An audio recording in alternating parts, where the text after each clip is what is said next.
Can you hear me now? Oh, All right, great. so We're we're live. live. I can't hear you. Ayana likes to just hit, but it might have made her go live because she had like this Yeah, it thing. did. Okay, that's what I said. It might have made her. Okay, so we're live. We're just going to give a few people some time to come in and then we'll get started. I'm going to share and tag y'all if Ayana has not. Okay, she did. Oh, I I'm guess it doing it just went now. live on its own. Okay, I'll wait. Um, I'm mad that it has like the captions there and it's just like, let me put myself on mute. there you go. All right. Everybody's tagged. I see it.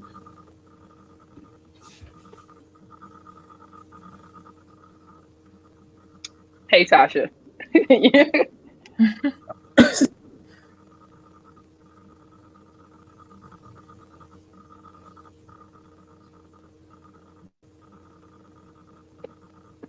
As y'all are coming in, just please like and share so we can get as much people to see it as possible.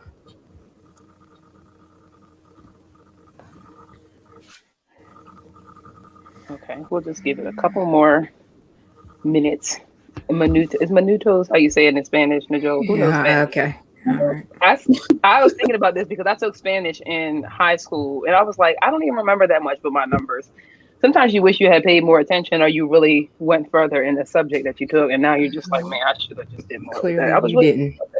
I know, but really it's an advantage now in my older age that I could have had that I do not have.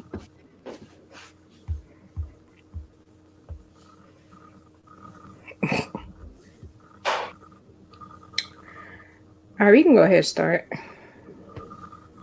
Okay.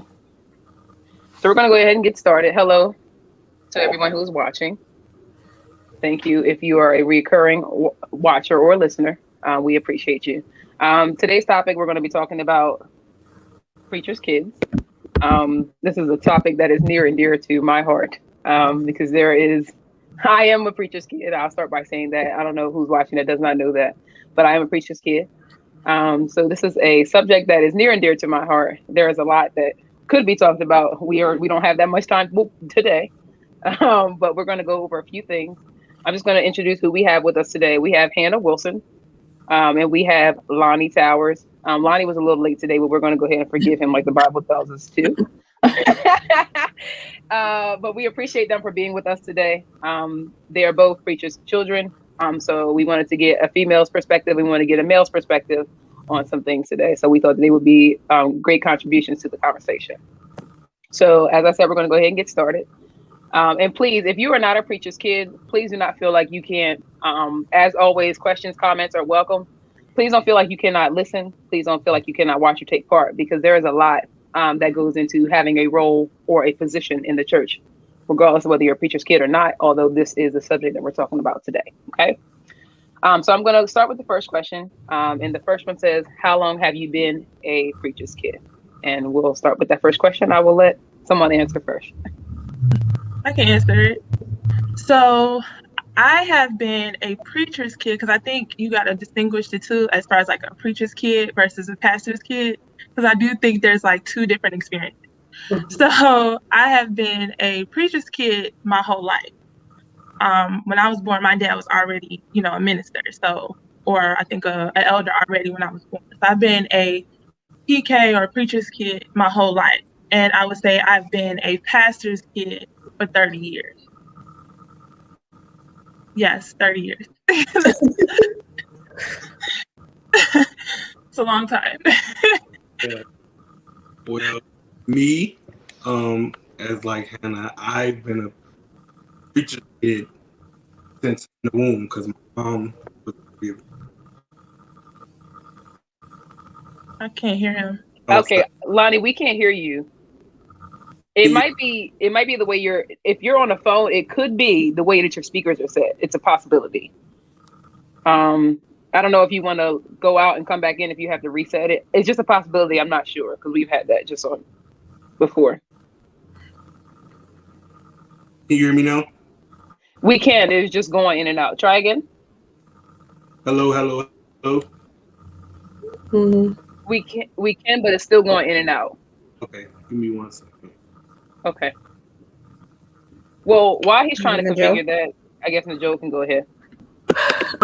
Same. I've been a preacher's kid my whole life. I don't even know. Well, my dad is an assistant pastor. He was an assistant pastor before I was born because he was an assistant pastor at his church back in Jamaica. For however long that was, and then came here, and some years later, I'm trying to think.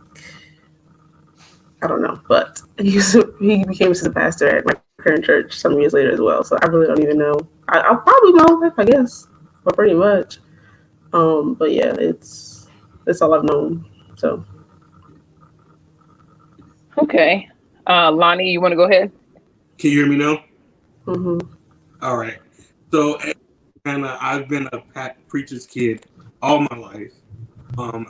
Pastor's kid over 16 years. So, yeah, it's real. Over 16 years, I've been a pastor's kid. Okay. And already this is something I didn't even think of. What Hannah said, I'm just like, okay, because I never thought of it like that. I guess I've been a preacher's kid, I'm sorry, all my life, because my father was an elder before he became a pastor. And as far as I know, he was an elder when my parents got married, and then they had me.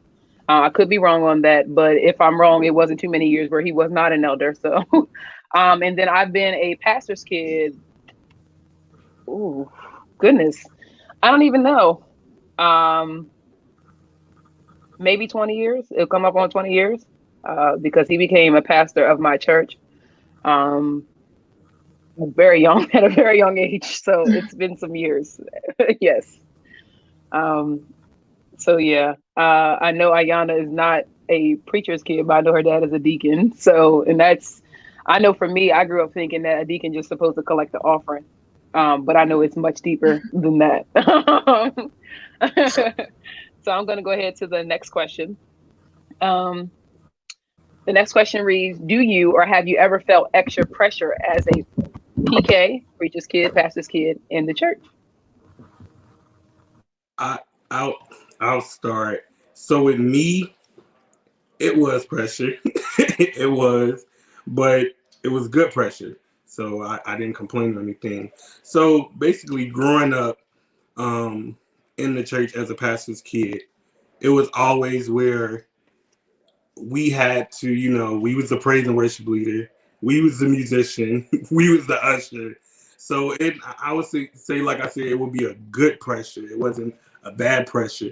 Did I agree with everything? No, I did not agree with everything. Growing up, it was pressure because we couldn't go to monster balls. We couldn't go to, the military ball and stuff like that. So I would say it was, like I said, it was a good pressure. It wasn't a bad pressure. So yeah. I can answer the question. I would say growing up, I don't feel that I felt as much pressure until I became an adult. I think when I became an adult, that's when I felt the most pressure. And I think because as an adult, okay, your parents, they're preachers, they're singers. So it's this pressure of like, okay, if I'm going to do those same things, is what I'm doing, is the value up to their level of the way they do things. So I think that, as an earlier adult, I had a lot of drawback of doing things. And it wasn't because I didn't want to do it. It was more for the fact that, okay, if I do it, and am I going to be judged based on how they usually do things? Because they do things in such excellency and everyone loves them, everyone knows them. Is what I'm going to do, is it going to meet up to the standards of what they do? So I think that pretty much was more of the pressure that I had, especially as an earlier adult. I think now I've grown, and I think have matured in how I do things, and I've just matured as an adult. So I think now it's not as bad, and of course it's still there at times. It's not as bad, but like someone said in a comment, that comparison of you to your parents is definitely real. Okay. For me, yep. Joe, I was going to tell you to go ahead. So, for me, Yeah. And not necessarily. I mean, I agree with like the walking in their footsteps or like how you're compared, but also just like things in general. Like there's things that it's kind of like what Lana was saying. There's things that your friends could do, your same friends in your church, not even like outside the church, could do that you can't do, or things that you're called out on first before someone else, or you have to work a little extra harder to I don't know what I'm trying to say right now, but to meet a certain level of expectation than another, stuff like that. Um, and I might get into the questions, so I'm not gonna say too much, but yeah, so it was those type of pressures. I've even heard stuff like Hannah was saying, like, "Oh, are you gonna be a preacher like your dad?" Like, no, I'm not hooping around like him. Like, y'all know how he gets. That's not me. But yeah, it definitely is, and I think, like she was saying, as you grow older and you learn yourself and who you are in God and stuff like that you start to um, be more confident in who you are and who you are in His eyes, and not necessarily Magnus and Marcia or whoever's parents, stuff like that. So yeah, I think not. I think it definitely comes with pressure, but with time, I think you learn how to grow through it. Also, sorry, don't mean to cut you off. And also piggyback on what Joe was saying, you want to be careful and you don't want to mess up. So I guess that's where the pressure came in. You want to do everything right, everything perfect, which you know it's not going to be perfect. You're just afraid of messing up and making mistakes, which you're going to make mistakes, but just afraid of doing what they want. I'm actually glad you said that, because it's like you don't. It's almost like you don't want to stay in your parents' image. Like oh, that's that. That's so child. They knew better than that. Stuff like that. Whereas again, sometimes other children, they can just do stuff and then it's nothing. But yeah, I like you said that. I can definitely agree and relate. Have you felt extra pressure? It's a definite yes. Um, I think the thing that stuck out to me the most, one of the things is how Lonnie was saying, it's good pressure. Um, for me, I don't know if I can say it's good pressure, but I thank God for the pressure, if that makes sense. Because without it, like he gave the example, like he couldn't go to like different places, pretty much. I thank God for that, because without that, I probably would have been in other places. Like I see the reason for, hey, well, you can't do this. I don't want to like jump ahead either because there are other things, but it was I don't really want to say too much, but it was kind of like, oh well, you can't because of who you are.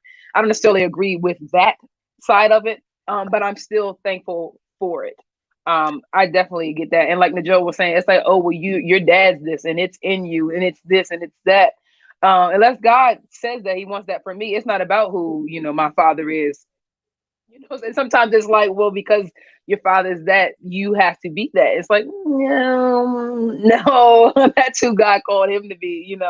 So definitely, and like Hannah was saying, comparison and just wanting to, well, is this gonna level up to what they're doing? Because my parents are this and my parents are that, and I'm like their seed. So how is that gonna look? Stuff like that. So I definitely agree. Does anybody have anything else to say before I go to the next question?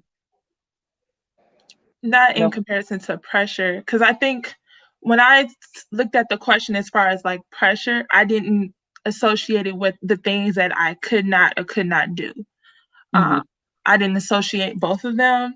But I think you have another question that talks about that, so I'll It may. I know I have a few, so I was like, I don't want to jump ahead. So okay, it might go with this one. So my next question is, would you say that being a PK has dictated your life? And I will start first, since we said that. I seen Joe's eyebrows already, and I will start because that's why I'm like, I don't really, because I have a few questions here, but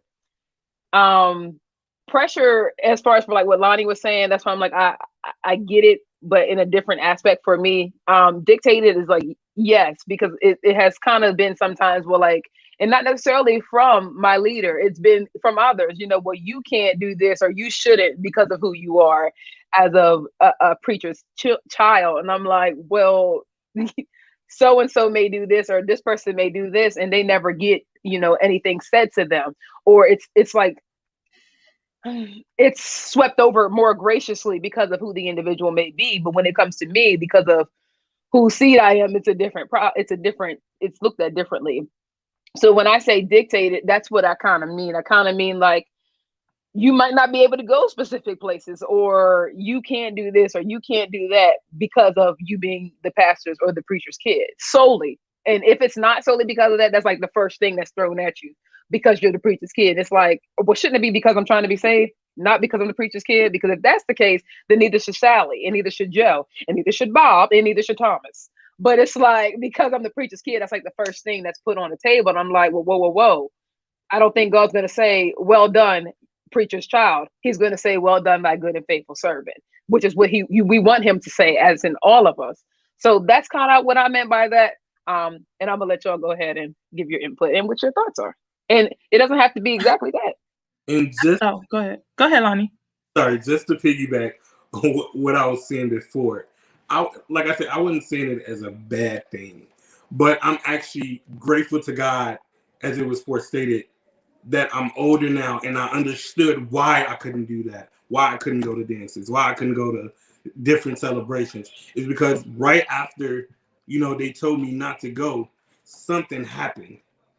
So, I'm really appreciative now, at the age I am now, of what went on when I was younger in age. I can answer the question. So the question says, would you say that being a PK has dictated your life? So I'm going to look at it as being a pastor's kid. So I would say, as a pastor's kid, I'm not going to say it has dictated my life, but it has definitely, I would say, the way my life has gone, I definitely think it's based off of being a pastor's kid. And even like presently, like as of right now, like I could say, like, I'm grown, I could technically, move around, but I don't feel comfortable right now moving around because my dad is the pastor. And I feel that I can be a helpmeet to him if I'm here.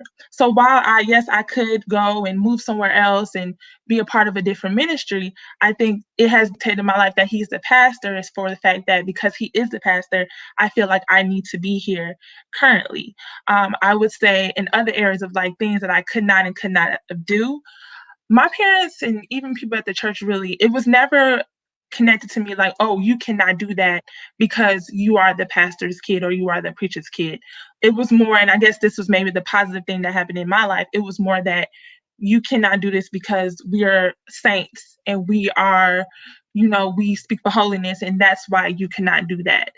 It was never that, oh, you cannot do it because you are the pastor's kid. So I think that, some people have a different scope, positive and negative when it comes to dictating their life. But I think that as far as being a PK, I think it's more dictating my life as far as where I feel like I could move around. I tend to stay here so that I can be a helpmeet. I would also say sometimes when it comes to things you cannot do, I will say sometimes you have to be mindful as the pastor's kid, because when you are the pastor's kid, people really love to use you as an example of why they can do things. So, oh, I'm going to do this because, oh, Hannah does it, so I'm going to do it. And that happens a lot in my arena, because Hannah does it, it's okay. So sometimes in my mind, I have to say to myself, should I do this? Should I wear this? Should I not wear this? Because I do not want it to look like, my dad is having an issue with the saints because of something that I did. So I will say in certain areas, I will say in my thinking, it does dictate in my life, because yes, it does affect, if I'm going to move around, and it does sometimes affect what I'm going to do, like what I'm going to wear, or, where I potentially might go because of being a PK. And all of that is not necessarily positive or negative. I just want to say that I like the way you put that, because that's exactly it. I guess I didn't say that, but it doesn't have to be always a negative thing. And I am grateful for a lot, but it's so much like, let's say that it wasn't a pastor's kid, because like you said, there is a difference between the two in the beginning. I don't think that someone who wasn't the pastor's kid, like I can use me for an example. And I've had situations where, well, what's going to happen if well, is this okay? Because as you just said, well, there might be a misconception that he may think this is okay, where he may have said that he feels as though something's wrong with this, but I think that this is fine. I don't think anything's wrong with it. But then the misconception goes, well, he saw her with that on and he didn't know. He said everything, but I walk with my own 2 feet. Just giving an example with this on. The misconception is like, oh, well, he didn't say anything. And the average person that is not a pastor's kid doesn't have to sit and think about in the morning, well, if I put this on, what are they going to think at the church? And I'm glad that you brought that up, because it's so much to have to think about. Well, like, and then I don't want them to think that he's not saying anything to his family, but then can preach to you. And then I don't want them to think, oh my God, maybe I should take this off. And don't let it be an event. Oh, well, maybe they're going to say something because I was singing on the choir up front and my chest was out. I mean, like, and he didn't say anything to her. It's like, okay, wait, sometimes you just gotta, that was good. I just wanted to comment on that. That was really good. And for me, I wouldn't say put my life per se. There are smaller things I think that we'll kind of touch on that, again, I would have to think twice, 3 times about, because, okay, this is who I am, whose house I'm under, whatever like that. But some things, kind of like Lonnie said, did turn out to be a positive. Like, okay, I couldn't do this and that, but I'm glad my parents came from this. But then there were other things that I would look at like, what's the big deal? What's the problem? So kind of, sort of, I guess, dictated maybe events or my way of thinking, but not my whole life. Because I don't want to make it seem like my life is ruined because I'm a Lilith's daughter. I wouldn't say that at all. I love who I'm, my lineage and all that. But definitely, if I had not been a preacher's kid, I'm sure I would have done some things differently. So I can say that for sure. But for me personally. Okay. All good things. All good things. All right. So this next one kind of, to me, rolls right in. So what about the expectations? Do they differ from a pastor's kid or a preacher's kid from a non-preacher's kid, pastor's kid? Do you think the expectations of you, and this is broad, it could be any expectation. It could be to lead the choir. It could be to play the music because we don't have a musician. Or it can be anything. Anything. Take it how you want to. So with me, the way I grew up, sorry, not to cut you off. The way I grew up, with me being like the praise and worship leader, the only one doing, playing the instruments, being the usher, I think with that expectation and growing up for me, that my parents, as ministers in the gospel, made us examples. That way, the expectations that they had for us, they had for the other young people or the other saints that was in the church. So with us, it was like the expectations was the same. When I say unto one, I say unto all.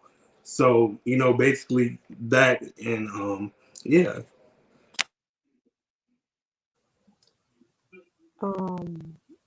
Yes, they do differ. I will be very frank and honest. There was a time where I think I just got really fed up, like everything built at once. And I said to my dad, or maybe both my parents, I was like, why am I, because I'm youth, why am I the only youth that's always being used for stuff? Like, I just got really tired because I felt not even like exhausted, like I want to go to sleep, but like just over it. Because I felt like, whenever there's something to be done in the youth department, the Joe can do this, the Joe do that, the Joe. And I felt like, I'm like, all these other youth are here, why not use them? And that was an actual conversation that I had with them. So for a point in time, I definitely did feel like that. And I kind of get it to an extent because it's like you're already someone that they know they can depend on. So they don't have to worry about no ifs, ands, or buts when they come to you. It's like, Joe, can you do this? Sure. All right, then let's keep it going. And sometimes for other youth, they tug and pull and stuff and give all these excuses. But I really just said to them one day, like, you can use other people. Like, this is a real frank conversation I had. And I think they, I don't want to say saw the error of their ways, but they understood where I was coming from. And I since seen them utilize me a little less or more evenly spread than before. So yeah, for some point in time, I did think like it was just let's use her just because we know, she'll be, and not even just my parents coming to me, like other people in church for whatever department or reason, for the same reason. So yeah. Yeah, I could touch upon that. I mean, I pretty much agree with what both of you all said. It is the truth that the expectations are definitely higher on both ends, actually. And I think in connection to what Najol says, I think the expectations are higher. And I think, like she mentioned before, your parents usually see you, they usually ask you a lot to do things because, like you said, you are the one who they can rely on. You are the one they can trust. And that's something that I get very frustrated too, is because, especially in some of the areas that I work in, I take those areas like pretty seriously. So it bothers me when other individuals of the ministry do not take it as serious. And I feel like because my dad is the pastor, I have to make sure that I'm assisting his ministry to the best of my ability. So it gets really frustrating when other individuals are not doing the same, especially when I know that I could technically do what they're doing also, but that's not my area. So I think it gets very frustrating when you're trying to better the ministry and everyone else is they're not on the bandwagon like you are. And it also in connection with expectations, I think that when you are leading certain areas, because you are a pastor's kid, I do think that they feel like it should be the bomb.com when there's so many other connections to that. It's just not me. But what about your piece? Are you doing your piece to make sure that everything is together? So I think that expectations are definitely higher for preachers' kids. And I think people should know that and should be thinking about that when they are, connecting themselves, and I would say when they are putting that pressure on the pastor's kids. Absolutely. I know we had a few comments. Queen and Teresa both commented. One thing Hannah hit on that I want to touch on it, but there's another question that kind of is in the area of that is it's your parent too. And if there is an avenue in the church that is struggling, it's a little difficult. And not necessarily because I can take that level. I can take whatever oh God, I can take whatever area that is in the church. I can't even think of the word I want to use. That I can take that and like I can run with it and excel in it and be great. Not because of that, but it's like you want things to be good. So that, and then it being your parent, that's also something to deal with. But I'm gonna leave that one alone because again, we have a couple more questions. And it's definitely the expectations are higher. They just are. I already said it earlier, even about thinking about what you're going to put on, perhaps. That's a real thing. I know But we I had a think thing on like, go ahead. I think the expectations for, I don't, not to discount the men, I feel the expectations for females is much higher. Oh, yeah. Like I said, what are you gonna wear? Okay, if my skirt is above my knees, Sister Sally gonna think that she can do it too. If I wear nails or if I wear makeup, then Sister Sally thinks she can do it too. And the pastor better not say nothing because he got to address his daughter first before he addresses me. So I That's a think fact. That's the the fact. expectation for women is much harder, and we have to be a lot more careful in everything that we do. Right. Because know what? again, yeah.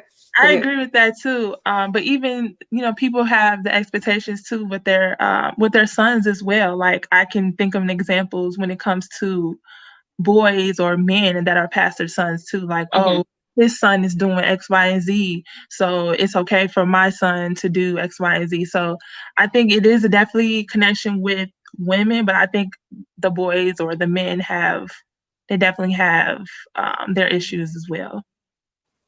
And even on the flip side of that, I don't know if anyone can relate, but I was younger then. I've had arguments with my parents like, why are you fussing at me about how, okay, my dad's youth advisor. So I'll be like, why are you fussing at me about this attire when so and so wears something similar and you don't say nothing to them? Like, so I would have those issues as well because I felt like you're trying to dress me like a nun and they're out here wearing whatever they want to wear. and you don't say nothing to them. And those were the kind of conversations that I would have because I used to be like upset, and I didn't want to dress like nothing crazy. I just wanted to be comfortable with what I wore and not like you just telling me wear this, wear that, you know. So that was something for more so when I was growing up, not really now.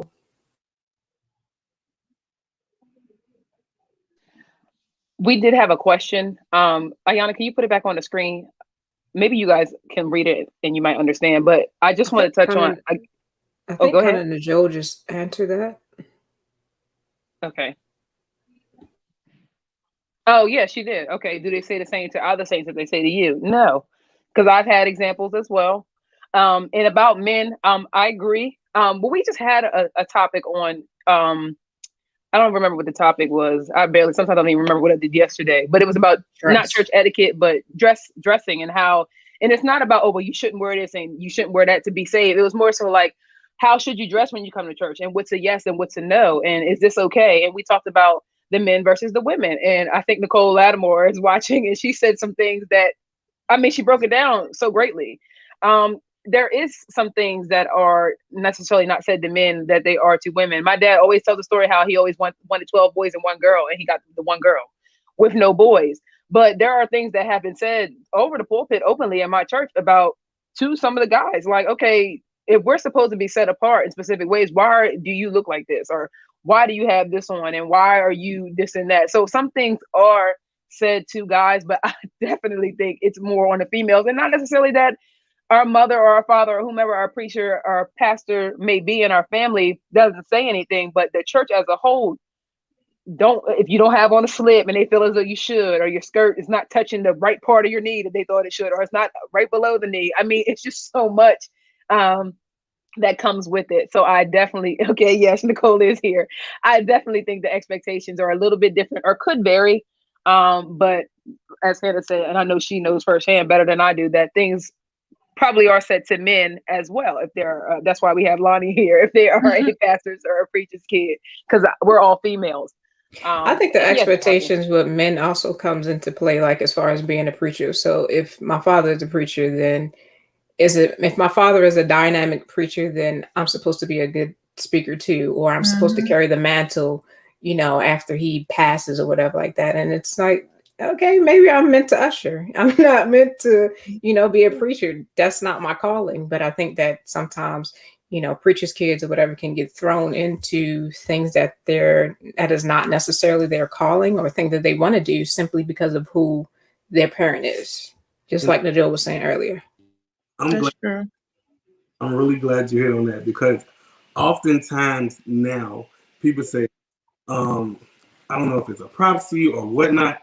They say, oh, you're going to be a preacher like your dad. I said, no, the Lord didn't tell me that yet. I'm good with being an usher. I'm good with being a praise and worship leader. I'm good with playing the drums. The Lord didn't tell me I was going to be a preacher. I can exalt, but preaching is not my thing. That's not in my avenue. But you know how you know how sneaky, I guess, the saints can be. They'll throw you up there to exalt for 5 minutes, and then you know you got to preach on you Sunday. And that's a testimony. That's not a preach. We need to distinguish the two. Sorry, I'm just. They'll try. Yeah. They will try it. There's definitely a difference between exalting and preaching. And there's a difference between a testimony and the Holy Ghost got good to you. Yeah. And just, I mean, preaching. I don't understand.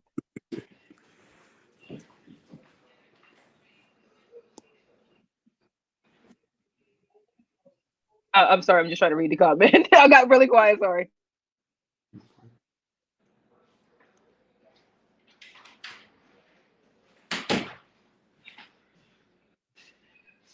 I want him to, Corey, can you elaborate some more? You can put in the comments.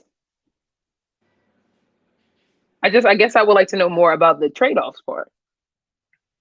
Oh, and then we have another comment. So Corey, can you do that? And then we'll get to that. And then.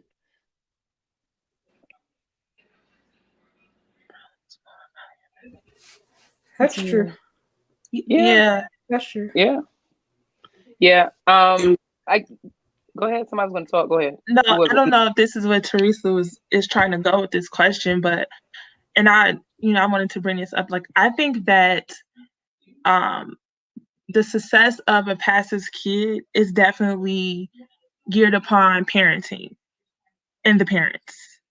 That makes a huge difference in how a child grows up, and it also plays a big part in how they are as a saint. Um, if you had, because I was just having this conversation. I told somebody that I was doing this, and that person actually started talking about all the trauma that she had as a pastor's kid. And so if you have parents who all they do is care about the saints, or they're not taking care of their family, or all the money that they have is going out to the saints, and they're not making sure that their children are good, not making sure their wife is good, that really plays a negative component on your children. If you're that parent who no matter what, you always rebuking your children in public, when some things can be handled privately, because sometimes sometimes saints like to see the pastor's kids get rebuked. I don't know, it's like a rush or a high to see the pastor. Because So they're but if waiting for you you to are fall. always That's why. falling into that, all of that plays a negative notation on children. It plays a negative notation on kids. And that's why a lot of times when people grow up, especially pastors' kids or preachers' kids, when they grow up, they don't want to go to church, or they don't want to be in the church anymore because of how they grew up. So I think pastors really need to take into consideration the feelings of their children. They really need to take into consideration just raising their children in general. And even another thing, like if you are a parent where like your child is a football player and always have games, and you can never make their games because you're doing stuff for the church, like you have to find a balance as a pastor, as a preacher, as a preacher in general. You have to find a balance. You have to find a way to take care of the church, but also take care of home, because if you don't, that just sets your children up for failure. And of course, as a person, we do have to find salvation for ourselves. However, if that foundation is not right, once you grow up, you're just gonna fall by the wayside. Hannah's dabbling into the next question. Go ahead, Lonnie. She been hitting all the questions. Knowing about convictions, just to piggyback on what Hannah was saying, convictions. Oftentimes, I wanted to do something, and oftentimes my parents was like, "This may be my conviction, but it doesn't have to be. You have to grow up and learn on your own." So, convictions are not your convictions. So that's all. Yeah, pretty much. I definitely agree with Corey's comment. Men are expected to be their fathers for the most part. Like Najol, I think, mentioned it, or a couple of you guys mentioned that.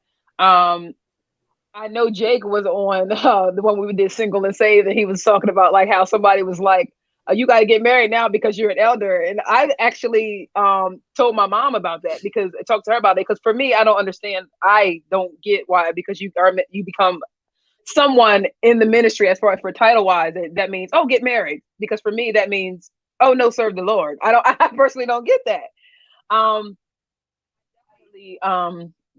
Agree, and I don't understand that. The one part, Corey, that I don't necessarily, I feel like I'm not going to blame it on the church, but I think it's church and society when it comes to men making certain incomes. I think that is like a society type of thing, and you guys can correct me if I'm wrong. And maybe because we're so hung up on that, when it comes to like the submission scriptures, and the man is the head of the household, I feel like that's where the making certain income conversations and all type of stuff comes in, because there are some situations where females make more than the men in their marriages and in their relationships. I feel like those type of conversations come in because the church teaches like, well, he's supposed to be the sole provider, and he's supposed to be this, and he's supposed to be that. But it all depends on how you've been taught. Because I know me, for me, I haven't necessarily been taught that he has to be the sole breadwinner when it comes to the income, but I know that you should be the provider. And for me, provider doesn't just mean income. So I think that kind of is where that comes in. And you guys can correct me if I'm wrong, but that's just my thoughts on it. But I do definitely agree that they're like, oh, you're going to be like your father. You're going to be a preacher, and all that stuff. When it's like the Joe was saying, he might not even want to be a preacher. I even watched a movie about that I can't find any longer, but it had so many good points in it that I'm not even going to bring up. But that was one of the things. The preacher had 3 children. He had a daughter and 2 sons, and he wanted the son to be the preacher, the golden boy, if you will. And he was the one out there like riding on motorcycles and stealing the church money or doing a whole bunch of stuff. And it was like, that's your golden boy, but he don't even want to be the preacher, you know? So yeah, that was my take on it. I just feel like that comes into play where it's like sometimes we're not taught on what specific things are. We're like, I told my mom, I was like, I bet you if you ask one of the youth what tarrying means or what fasting means, that's what it was. I was like, they'll say that it means to not eat. But fasting doesn't mean to not eat for everybody. It's different, and you'll learn as you grow in God. But that's the thing. We're not breaking things down and we're not teaching. We're just going by what you were, like Hannah was saying. I guess she's been in church all her life. I've been in church all my life. And there's times where I just rode on the coattails because I saw it being done. But no, I know what it means to truly fast. Everybody doesn't have that knowledge. So I think sometimes we just go by what we're taught in church and we get hung up on that, well, the man is a sole provider and he's supposed to this and he's supposed to that. Where I'm like, yeah, he is, but providing is much more than income. What can he do for you spiritually? What can she do for you spiritually? Can she pour into you when you're down? Can he pour into you when you're down? You know, it's so much more than that, but it's like everybody's not taught, you know, in those ways. And I'm going to be quiet because I feel like I'm talking too much. So, yep. All right. So, did anybody have anything else on that? I think we got all the questions, comments we did for that one. All right. So, Hannah was already kind of moving into this a little bit. The next one says, is it hard sharing your parent with others so much? And let me just explain. Because we all love each other, you know, we're all supposed to be one in the body of Christ Jesus. But what I mean by sharing, and I think, and again, I hope nobody's offended by this, any of these things that are being said, but this is really just everybody's bringing raw truth, really. And they're explaining it very well, better than me, I could. So thank you for the help. But what I mean by sharing your parent with others is when your mother or your father is a pastor, and Ayana could also probably contribute because, like I said, her father is a deacon, they're giving self. And Hannah was kind of tapping into some of this. But it's when you get sick or when you go into the hospital or you need, who are you calling? You know, there's sometimes where I know my father personally has gotten out of his bed any hour of the night to go. And that's his duty. He feels like God has called him, you know, and not that I'm offended by that. I would not. If any of my saints are listening or watching or will watch, I understand. You call the man that you know can get a prayer through, and him and God is like sipping tea together. I understand that. You call your pastor, but you also share your parent. There's times where I might want a conversation after church, but he's in the church in the office sitting with somebody for an hour and a half. But I might need to talk to him for an hour and a half. So that's kind of what I mean by sharing your parent. And you don't have to get deep. You don't have to share anything personal. Just, is it hard for you, or do you find that it's hard?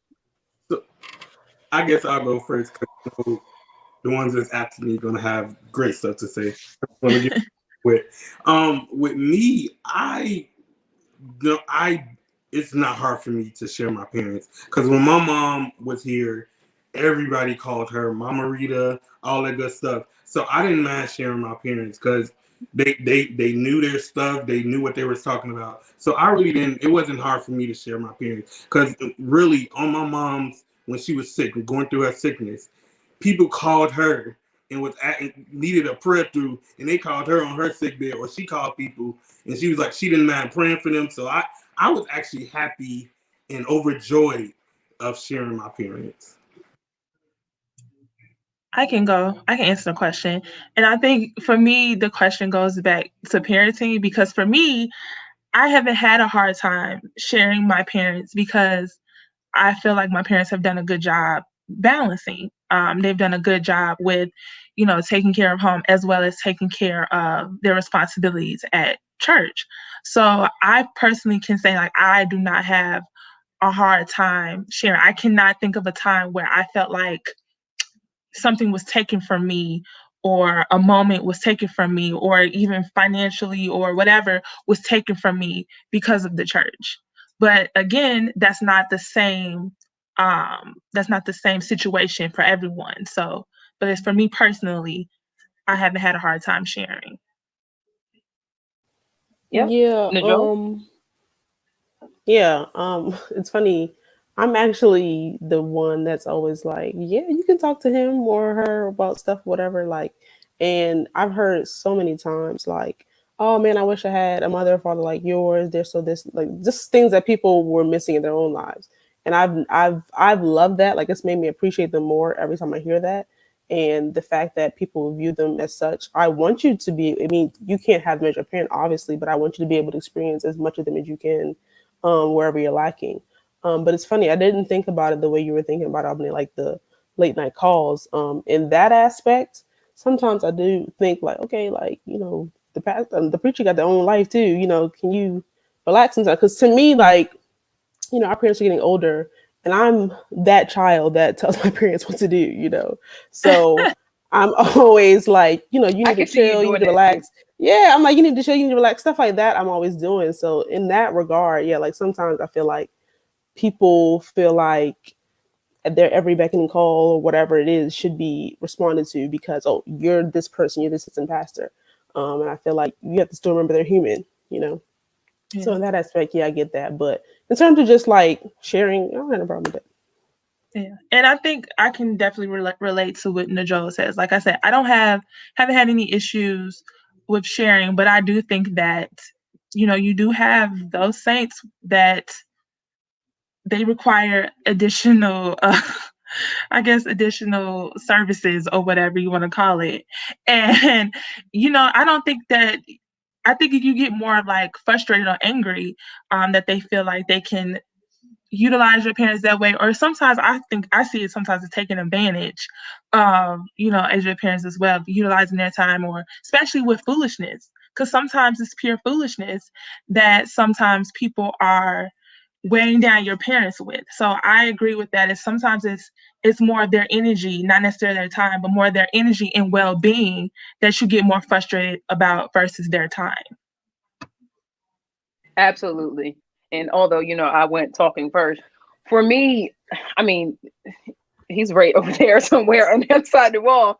So I don't necessarily, I've had the same thing. And I've told Joe, like, people are like, oh, if I had dad like yours, like, because he's like, he is that, like, if you don't talk to him like on a basis, you would think that he's one way, but he is really like that cradle soft person when you go to him, and I know that. But for me, I'm just like, okay, I don't necessarily have the issues of sharing, but it's more so those things that you guys just talked about for me personally, because I know if my parent is sickly and you were just holding your stomach, but then you have to do your duty, it's kind of like, oh, the type of thing, or like he just got in and now something else, or it's more so those type of things, because it can be difficult. And I'm not saying that he should not, speaking for me, that he should not, or anybody's parent should not, because that's part of being called as a leader. You are to do those things, but sometimes it can be like, well, they don't feel well, and it's like, well, who do you have that can do that for you? And sometimes it can be, I'm sure, a lonely road, or maybe put more stress on them or what have you because of things like that. That's more so what it is for me. Anybody I else? would say that a pastor or a leader in general is somewhat of a mentor to a lot of different people, especially young men or young women who don't have a mother or a father. So they may look to their spiritual leader as that, almost that replacement of a mother or a father. So um, I would say that's one of the things. And even we see a lot of celebrities or rappers, singers, whoever they are, who, if you watch their stories, actually come from church. And one of the things is exactly what we're talking about today, having to share their parent or having to be at all four services, and and then they got to get home and do homework, or not having that time with their parents. So and a lot of it has made them to turn away, and to where now they don't like the whole church thing. So I would say that a pastor is, somewhat of a mentor to everybody. Definitely, I would agree. Any other comments? No? Okay. So we'll move right along. This next one here, something was already mentioned about this earlier. But do you feel as though you were ever put on a pedestal because of who you were or whose you were? Now I'll just leave that there. Totally. I'm just gonna jump right in there. Um, totally have felt that way because people have used the very phrase to me. Well, you're Elder Miller's daughter. I'm like, okay, what's that supposed to mean? Like, because for me, yes, I'm his daughter, but I'm also my own person.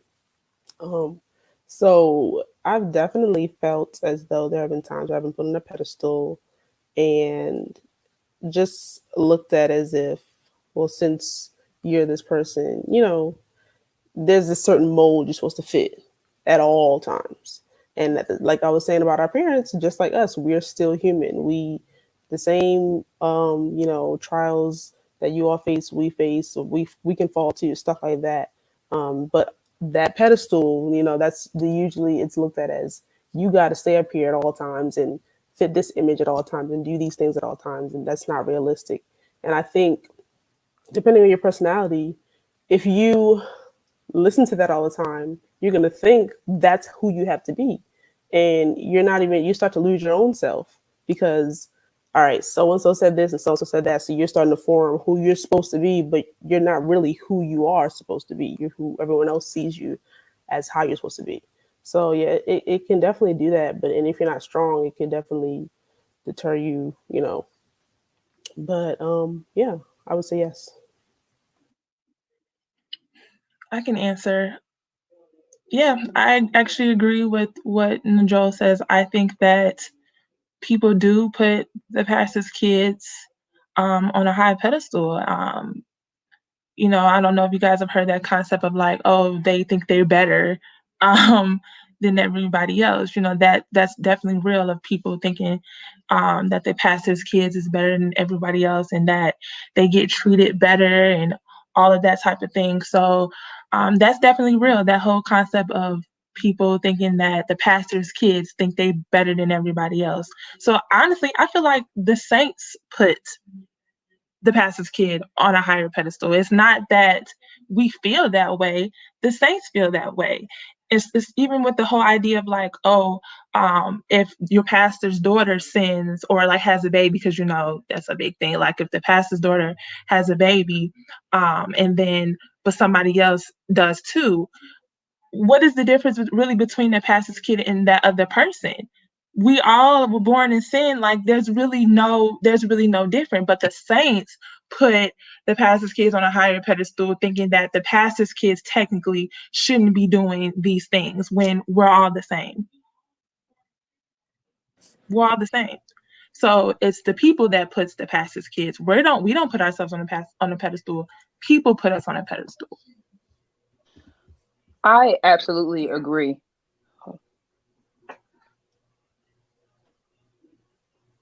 Hold on, I just want to reread this.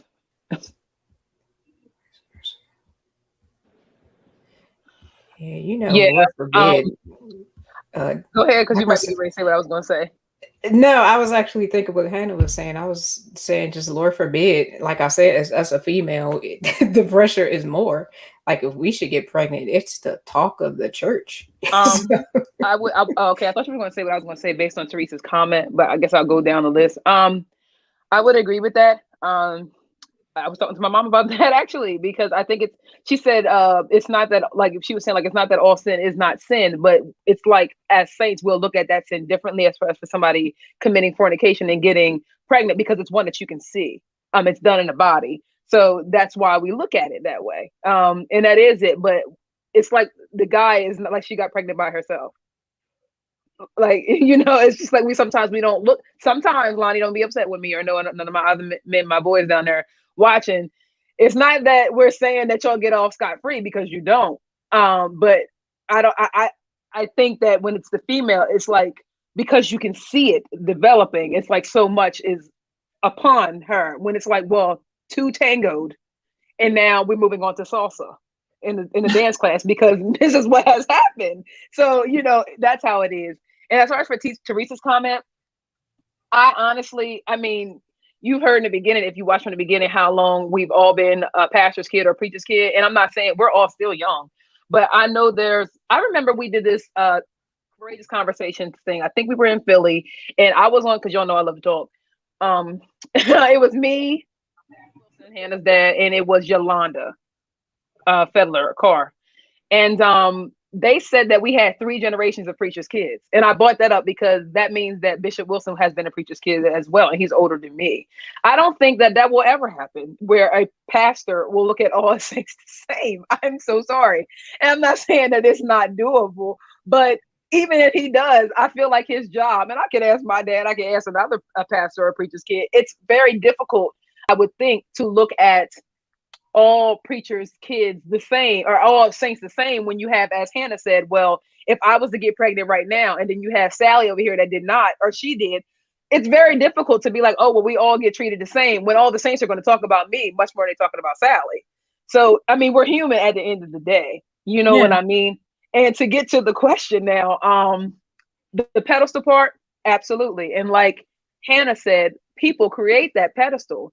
It's like you create a pedestal, and then when something happens, you're talking about something that you created. It's like baking a cake, and then you're talking about the fact that you forgot to put eggs in it. Okay, sis, you forgot to put your eggs in it. And so it's very frustrating. That's why I say it's near and dear to my heart, because it has always been a pedestal for me. Like Hannah said earlier, she found in her adult years. Now that I get older, I don't really have the problem so much. And plus my church has went through different transitions. But when I was like in that 15, that 13 to like that 17 bracket, that's when I could kind of say I experienced like the most issues. And it's like being put on that pedestal is a bit too much. And I'm gonna say this and I'm gonna stop. That movie, I wish to God that I could find it, because I would buy it, because there was a board meeting. The pastor's child, he had the daughter and the two sons. One of the sons, he was in a situation where he lost money, so he stole from the church plate. And then he had the golden boy that was out here. He was always sheltered. He went to school. He got his great education, but it's like it wasn't what he wanted. You know what I mean? Sometimes we have people that just do stuff because, well, I'm going to go to school and I'm going to be the preacher, and I just do everything right. And, you know, the saints looking at me to do this, but he didn't really want that.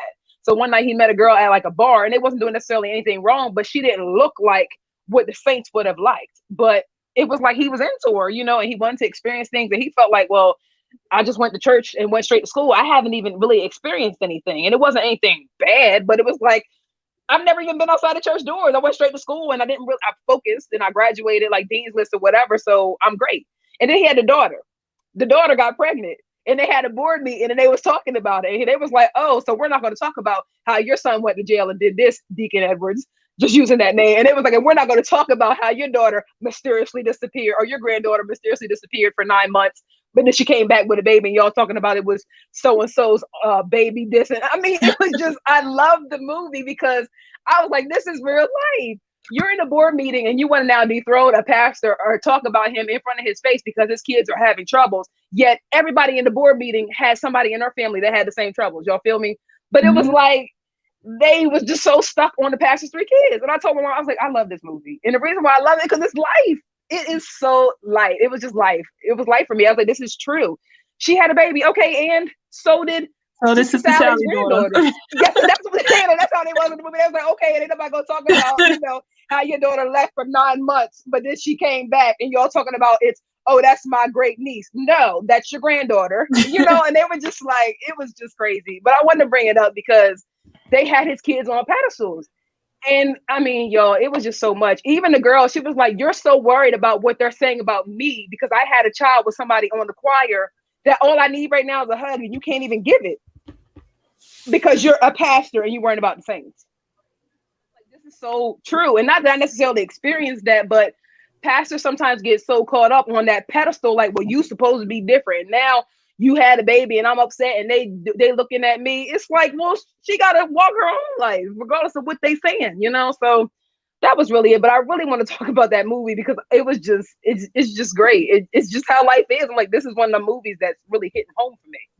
So yes, so we're put on the pedestal. We had 2 comment questions. Go ahead, I wanted to touch on Teresa's question about do you feel that pastors hold back from, you can put it up so they can read it.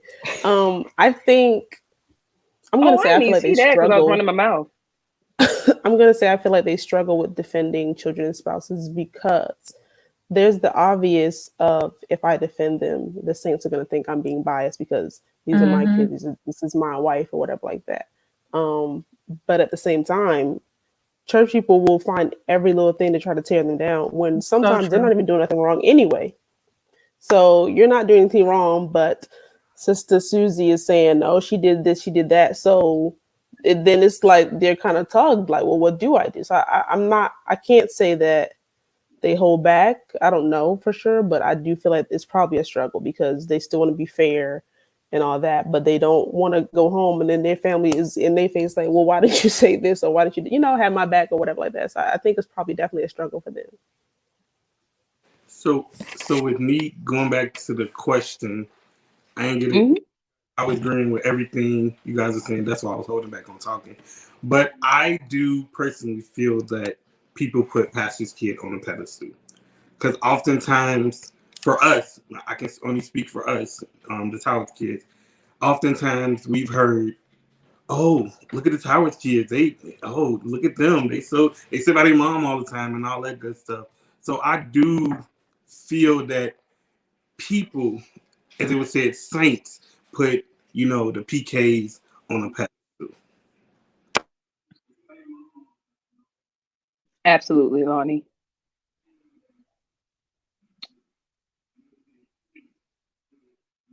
Ayana, I can't hear you. Can y'all hear her?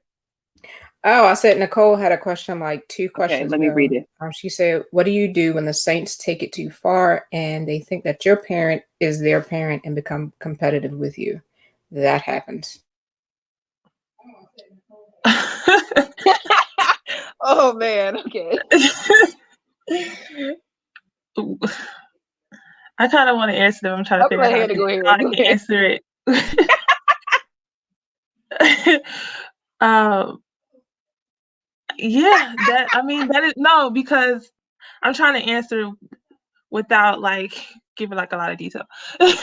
But that definitely does happen. Like sometimes people see your life and they want your life, and they are just sometimes I think because their life might not have been the best. So then they see your life and then they see your parents. So they want the same relationship that you have with your parents. And so sometimes they try to get that. But at the end of the day, even as a pastor and even as his wife, it's only a certain relationship that they can have. They'll never have a true like mother-daughter or a true father and daughter or vice versa relationship. And so sometimes individuals they want that. And then sometimes when they can't get it, then that's when their hatred and their crazy attitudes towards their children, that's when that pops up. And I know that can definitely happen. But sometimes too, people kill me because the relationship that pastors' kids have with their parents, I would say real saints who want that, they don't really want that because there's a lot of behind the scenes that happens, and that's mentally, that things that conversations that happen at home. Because a lot of times when the saints, potentially might get rebuked, okay, I might have got rebuked already at home, like. Yes, say that, and on the way from This church. lavish lifestyle that they think that the PKs have. And I don't want to say it's not. There are some great moments, awesome moments, but there are also some moments where you probably don't want those moments, and you probably couldn't handle those moments. So I think, but like Nicole said, that's definitely true. There definitely becomes this weird comparison, and then when they can't get it sometimes, then that's when the attitude towards you towards the kids becomes very weird. I agree.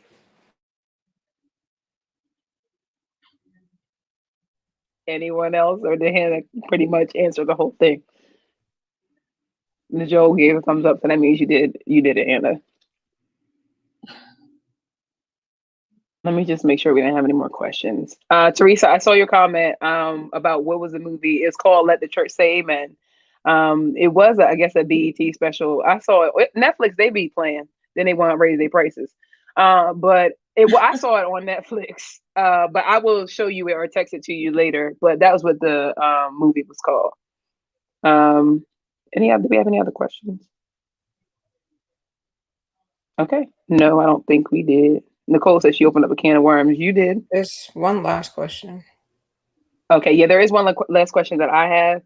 But I don't know if y'all saw this, but I didn't. Nicole had said they will silence the woman for 9 months of pregnancy, but the musician that got her pregnant is playing the bass. Like, that's what, yeah. It's just, I get it, but it's like we have to like realize, what. So my last question, this is something I'm sure everybody has heard. Are PKs really the worst ones? Because everybody be like, oh, they say y'all the worst ones. So what y'all say about that? I know my answer is no. We're just as bad as the rest of y'all. I agree. It goes Pretty back much to the it's- pedestal. It goes back to the pedestal of like yeah. the pastor's think- kids are really no different from anybody else's kids. It's just the fact that the saints have put us on a pedestal. So it's like when the pastor's kids does whatever, then that's when it becomes this big thing when a lot of the other saints are doing the same thing. So I definitely agree. I do not think that the pastor's kids are the worst ones. I agree. Yeah. Passages are not the worst ones. Like Hannah said, it goes back to the pedestal. It's what people make of it. It's really, we are not the worst ones. Is what you make it.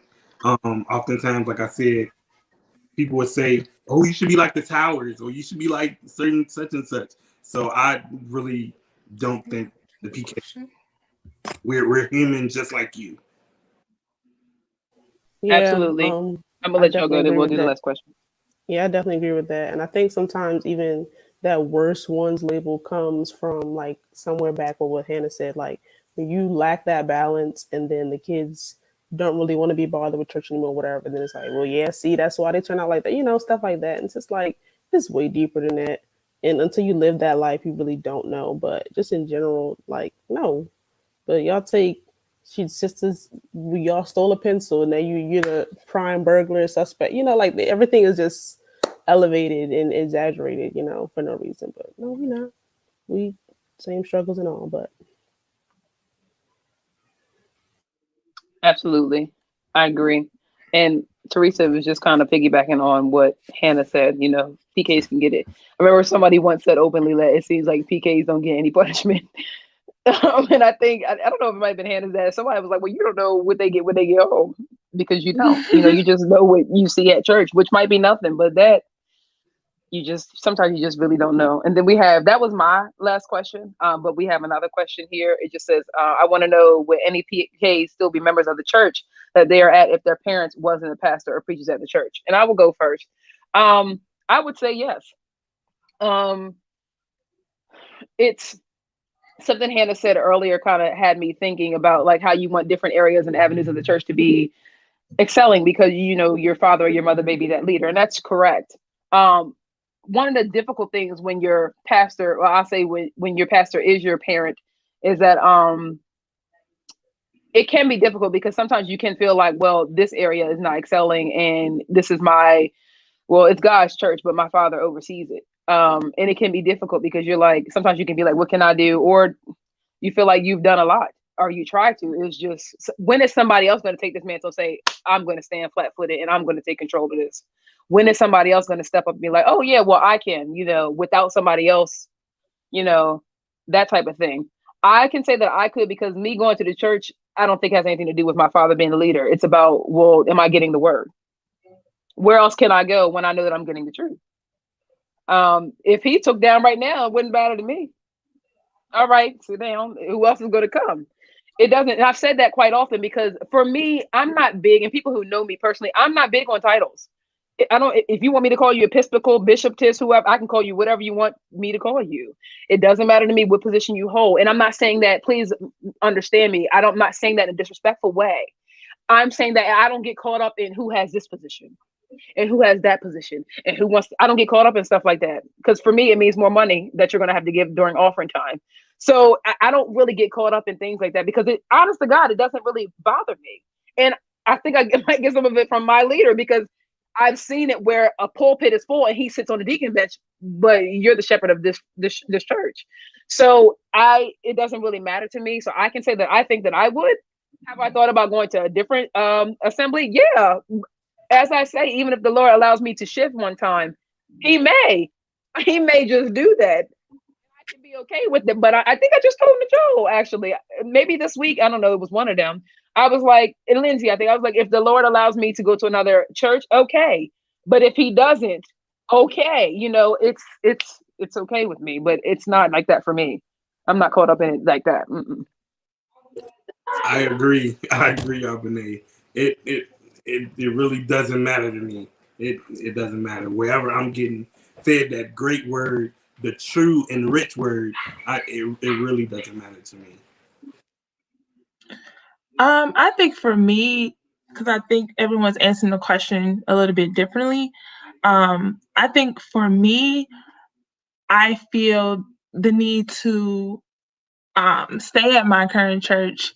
Not that I would not want to go there, but I feel that there's a greater need for me to stay there because my dad is a pastor, and I feel that I'm a good helpmeet to him in his ministry. Now, if he was not the pastor, the type of person I am, I like to move around. So I'm pretty sure that if he wasn't the pastor and maybe he was just a minister or just an elder, I can't say that I would be there because, I might move somewhere else, might find a job somewhere else. I think because my dad is the pastor, I position myself to be here now because he is a pastor. But if he was not, I think I would be more prone to move around. I think there's a thin line too sometimes, like where there are preachers and pastors' kids that want to be in the assembly to help, and others where you need to be here because that goes back to like what I was saying, like you get run ragged because you're so dependable, and you stay because you put this huge pressure put on you, like, if you leave, this is going to happen, this is going to go bad, or whatever like that. And I think for those people, it kind of is a little unfortunate, especially if they do feel like maybe there's room for them to grow somewhere else for whatever they may be thinking. So I think on that end, for some, they probably wouldn't. For me personally, though, I mean, he's not the pastor anyway, the assistant pastor, but I would have no problem staying necessarily, but yeah. Yeah, I think you guys all gave really good answers. Because like Hannah said, I think, how do I want to say this? Because your parent is the pastor, it can, I don't want to use the word dictate, but it can shift your thinking. I'll put it that way. Because when there are areas that need the help, or you feel like you can be a great asset or a great partner or something to your leader, I hope this is coming out right because I'm trying to say it correctly. It can shift the way you think as far as for like movement and moving around. I'll put it that way because I have been there as well. And I'm not saying I'm not still there. I just answered the question that way because I think as Corey asked the question, I think sometimes people may think, or they may actually want to know, because this is a good question, would you still be there if not? And I personally, and I have my reasons for, I like to make it clear that I'm not just here because the leader is my pastor. It's more about the word of God for me. So I like to make that clear because sometimes, as some of the questions have been asked and some of the comments have been made, a lot of misconception is, well, that's because that's his daughter, and that's because that's your father. Are you going to say that? And like you agree? No, I don't agree with everything that's said. No, I don't. No, he don't. No, I am getting something said to me when I get back home. No, he is not correcting his wife or his daughter or his son or his whoever lives with him or he adopted or whoever. A lot of the misconception is that when you are in the preacher's family, in the rim or whatever it might be, that you don't get this and nothing's said and you're only doing this because it's your leader or that's her husband. So of course she's going to support. Well, she's probably supporting because that's the correct thing to do. Doesn't mean that she agrees with what they're doing right now or what that's your job. That's your duty. So I like to make it clear sometimes that, like, well, wait a minute, I'm here because I'm getting the word, not just because my father's in leadership. So I definitely agree with what everybody said. Did anybody else have any? Ooh, cases of Debbie. That's a good question. Since I'm already talking, no, I do not. I thank the Lord that He made me a pastor's kid. I thank Him that He gave me the Holy Ghost. I thank Him that He raised me and He chose me to be here. And I thank Him because of some of the things that we mentioned, although sometimes it does become unfortunate. And I have to be like, well, I've had it where I've had situation. I'm not even going to, I'm going to be like, Hannah, I'm not even going to be specific. But it's been some things, not so much now. I mean, I'm not going to put I'm older now. So, it's not now, but I do not. Things though, Sister Debbie, you didn't did it. If you're still watching, put me on programs I don't even know. I expect these things, not just because of who I am, but like Najwa was saying, people know that they can count on you and stuff like that. But I appreciate the fact that God chose me. I'm not saying that it doesn't get difficult or hasn't been. I'm not saying that like Hannah said, like, well, could be California or somewhere, but because I know this area might be struggling, or somebody has to stay here and do this, or this and that third.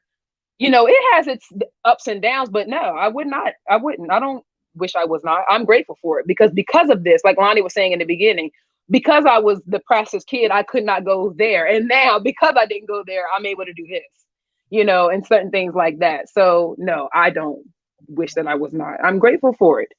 It has a lot, but I am grateful for it. Yeah, I agree. Go ahead, Okay. Joe. You can go, then I'll go after you. Yeah, I agree. Like, I don't wish I wasn't.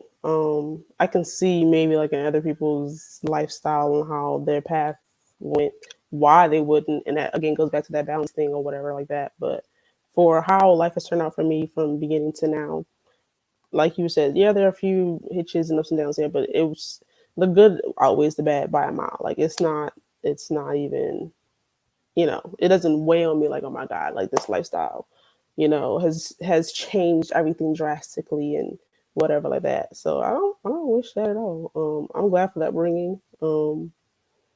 I mean, I'm not like, out there anyway, and I don't think I really would be that much further out there if not for my upbringing. But yeah, I appreciate the lifestyle. So Yeah, I agree with what both of you all said.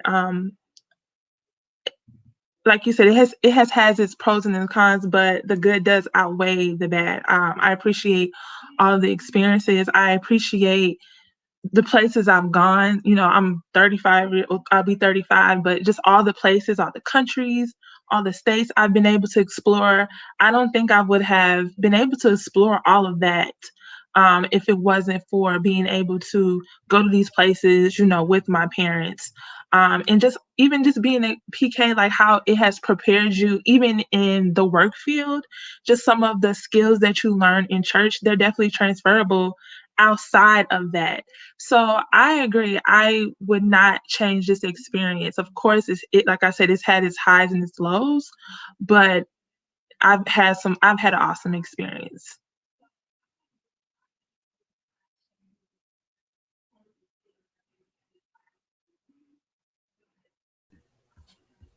Is anybody Go else? ahead.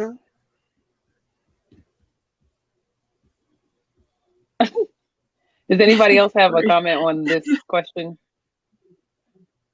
Okay. And I don't know, was there okay. Um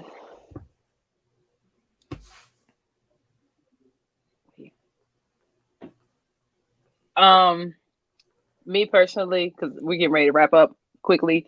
I personally, how do I put this? Because you all know I'm just gonna say my opinion. That's something that we are taught, correct? If I don't know, are you saying that if the husband doesn't already go to your church? Hold on, let me reread this. Oh, you are, Something as a woman, especially for women, we're taught to change churches with our Do you, husbands if they don't as go a to. okay, so going to separate churches. Um, Is that how we're? I'm gonna just read it like okay. that. I think that is depending on your marriage.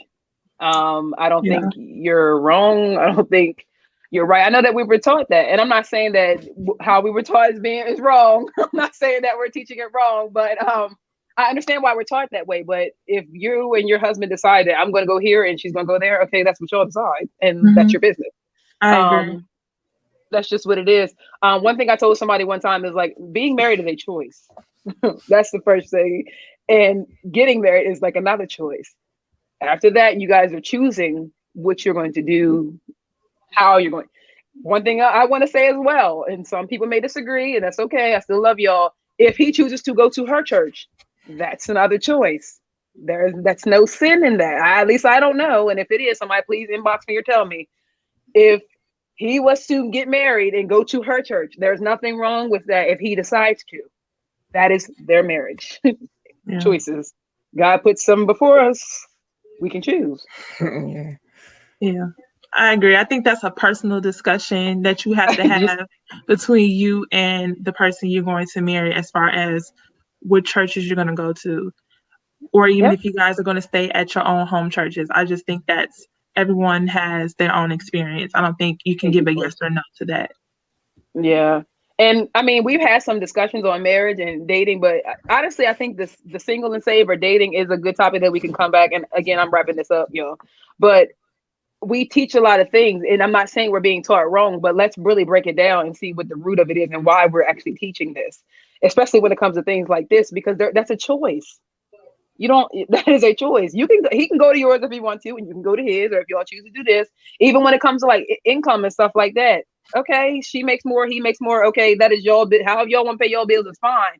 But a lot of times we are told these things, and how do I want to say this? And then I'm done, because I don't want to make sure I'm sticking within what we're taught, and I don't want anybody to be offended. But we're told these things, and it's like, how do I say this?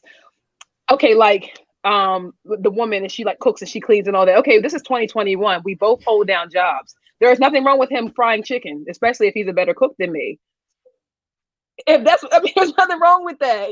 I mean, it's just like we're taught these things, and we have these, I don't know if I want to use the word traditions or what, and it's like we don't really talk about them. I said, well, why did we do this?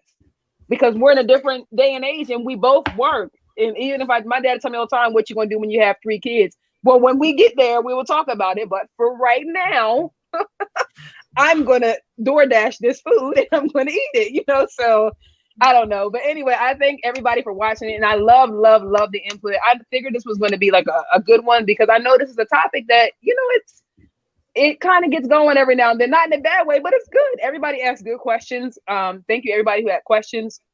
They were great. I loved answering them. I loved having Hannah and Lonnie on today. Thank you, because we really wanted a male's perspective and a female's perspective, because we can't leave our guys out, because sometimes they can teach us stuff.